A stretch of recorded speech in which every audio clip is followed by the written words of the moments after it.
மத்தேயு எழுதின சுவிசேஷம் 2ஆம் அதிகாரம். ஏரோது ராஜாவின் நாட்களில் யூதேயாவிலுள்ள பெத்லகேமிலே இயேசு பிறந்த பொழுது கிழக்கிலிருந்து சாஸ்திரிகள் எருசலேமுக்கு வந்து, யூதருக்கு ராஜாவாக பிறந்திருக்கிறவர் எங்கே? கிழக்கிலே அவருடைய நட்சத்திரத்தை கண்டு அவரை பணிந்து கொள்ள வந்தோம் என்றார்கள். ஏரோது ராஜா அதை கேட்டபொழுது அவனும் அவனோடே கூட எருசலேம் நகரத்தார் அனைவரும் கலங்கினார்கள்.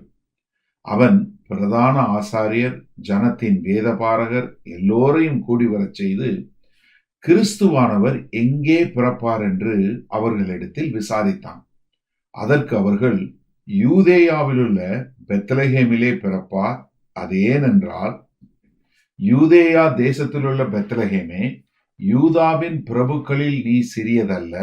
என் ஜனமாகிய இஸ்ரவேலை ஆளும் பிரபு உன்னிடத்திலிருந்து புறப்படுவார் என்று தீர்க்கதரிசியினால் எழுதப்பட்டிருக்கிறது என்றார்கள். அப்பொழுது ஏரோது சாஸ்திரிகளை ரகசியமாய் அழைத்து, நட்சத்திரம் காணப்பட்ட காலத்தை குறித்து அவர்களிடத்தில் திட்டமாய் விசாரித்து, நீங்கள் போய் பிள்ளையை குறித்து திட்டமாய் விசாரியுங்கள். நீங்கள் அதை கண்ட பின்பு நானும் வந்து அதை பணிந்து கொள்ளும்படி எனக்கு அறிவியுங்கள் என்று சொல்லி அவர்களை பெத்லகேமுக்கு அனுப்பினான். ராஜா சொன்னதை அவர்கள் கேட்டு போகையில், இதோ அவர்கள் கிழக்கிலே கண்ட நட்சத்திரம் பிள்ளை இருந்த ஸ்தலத்திற்கு மேல் வந்து நிற்கும் வரைக்கும் அவர்களுக்கு முன் சென்றது. அவர்கள் அந்த நட்சத்திரத்தை கண்டபோது மிகுந்த ஆனந்த சந்தோஷம் அடைந்தார்கள். அவர்கள் அந்த வீட்டுக்குள் பிரவேசித்து பிள்ளையும் அதன் தாயாகிய மரியாளையும் கண்டு சாஷ்டாங்கமாய் விழுந்து அதை பணிந்து கொண்டு தங்கள் பொக்கிஷங்களை திறந்து பொன்னையும் தூபவர்க்கத்தையும் வெள்ளை போலத்தையும் அதற்கு காணிக்கையாக வைத்தார்கள். பின்பு அவர்கள் ஏரோதினிடத்திற்கு திரும்பி போக வேண்டாம் என்று சொப்பனத்தில் தேவனால் எச்சரிக்கப்பட்டு வேறு வழியாய் தங்கள் தேசத்திற்கு திரும்பி போனார்கள். அவர்கள் போன பின்பு கர்த்தருடைய தூதன் சொப்பனத்தில் யோசேப்புக்கு காணப்பட்டு, ஏரோது பிள்ளையை கொலை செய்ய தேடுவான்.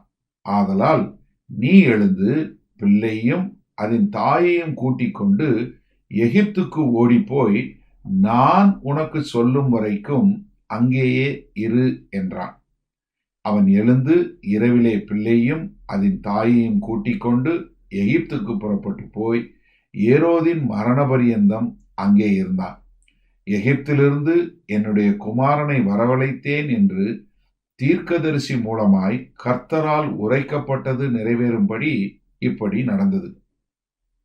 அப்பொழுது ஏரோது தான் சாஸ்திரிகளால் வஞ்சிக்கப்பட்டதை கண்டு மிகுந்த கோபமடைந்து ஆட்களை அனுப்பி தன் சாஸ்திரிகளிடத்தில் திட்டமாய் விசாரித்த காலத்தின்படியே பெத்லகேமிலும் அதன் சகல எல்லைகளிலும் இருந்த 2 வயதுக்குட்பட்ட எல்லா ஆண் பிள்ளையையும் கொலை செய்தான்.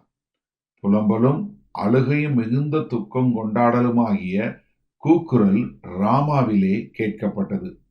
ராகேல் தன் பிள்ளைகளுக்காக அழுது அவைகள் இல்லாதபடியால் ஆறுதல் அடையாதிருக்கிறாள் என்று எரேமியா தீர்க்கதரிசியினால் உரைக்கப்பட்டது அப்பொழுது நிறைவேறிற்று. ஏரோது இறந்த பின்பு கர்த்தருடைய தூதன் எகிப்திலே யோசேப்புக்கு சொப்பனத்தில் காணப்பட்டு, நீ எழுந்து பிள்ளையும் அதன் தாயையும் கூட்டிக் கொண்டு இஸ்ரவேல் தேசத்துக்கு போ. பிள்ளையின் பிராணனை வாங்க தேடினவர்கள் இறந்து போனார்கள் என்றான். அவன் எழுந்து பிள்ளையும் அதன் தாயையும் கூட்டிக் கொண்டு இஸ்ரவேல் தேசத்துக்கு வந்தான். ஆகிலும் அர்கலாயு தன் தகப்பனாகிய ஏரோதின் பட்டத்துக்கு வந்து யூதேயாவில் அரசாளுகிறான் என்று கேள்விப்பட்டு அங்கே போக பயந்தான். அப்பொழுது அவன் சொப்பனத்தில் தேவனால் எச்சரிக்கப்பட்டு கலிலேயா நாட்டின் புறங்களில் விலகி போய் நாசரேத்து என்னும் ஊரிலே வந்து வாசம் பண்ணினான். நசரேயன் என்னப்படுவார் என்று தீர்க்கதரிசிகளால் உரைக்கப்பட்டது நிறைவேறும்படி இப்படி நடந்தது.